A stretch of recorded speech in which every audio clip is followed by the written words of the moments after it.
I've been working on this guitar today. I believe I showed this in a previous video somewhere.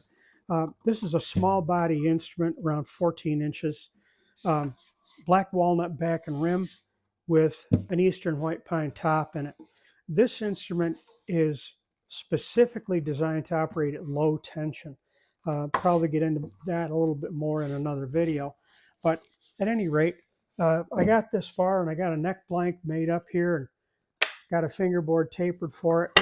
And I realized that my fretting template for this scale length, which happens to be 23.75 inches, I discovered that this fretting template is not as accurate as I'd like it to be. So I'm making a new one, and I thought I'd just take a couple of minutes and put this on video and just kind of show you what I'm doing. So I started by cutting the appropriate size acrylic blank here. And the first thing I did was took it to my surface plate and using a height gauge, I scored this center line on it, which you can see there. That's really important to get the fingerboard lined up properly on here. And I put this aluminum zeroing block on there, which I don't have on any of my other fretting templates, but I think this is going to be a real asset to this particular tool. I mounted the whole thing to this piece of MDF. That way I can raise it up enough so that the end mill can do the cutting. It's rigidly mounted here in the mill vise, and everything's nice and stable. And I've got some material underneath it to help bolster up, keep it up above the jaws of the mill table.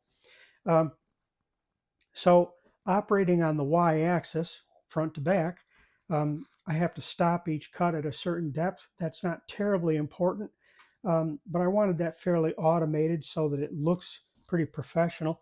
And I just put a wood stop down underneath the mill at the Y table to keep it from going too far. It's easier than reading the digital readout each time I make one of these cuts. And of course, the beauty in doing this is this digital readout. I'm just using the fret positions given in a fret scale chart, and by adjusting the readout, the x-axis, to each one of those positions, I can then cut the slot and keep doing that until I'm all done. It's really just that simple. So my next scheduled position is 6.956 inches. So we're just going to travel to that. Pretty easy. And went too far, so back we go.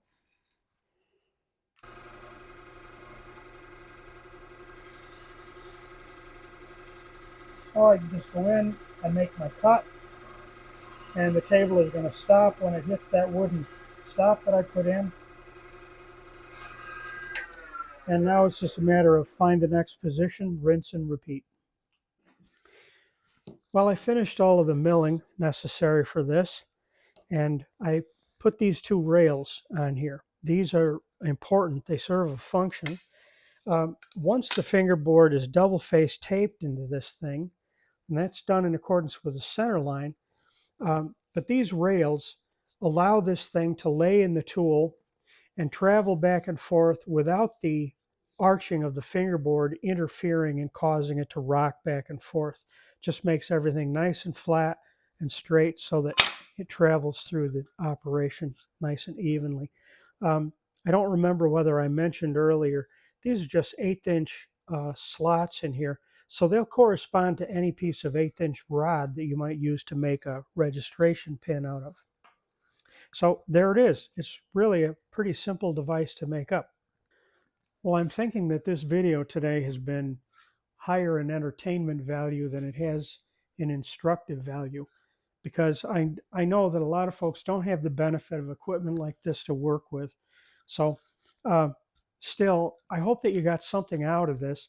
I did check online today, and fretting templates at that Champlain Capital guitar makers, guitar suppliers, whatever it is, are $74 a piece.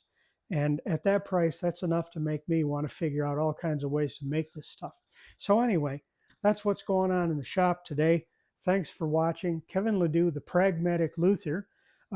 I looked around the town of Triangle, and I still haven't found anybody that's a bigger guitar maker than I am in the township. So, still number one here in town.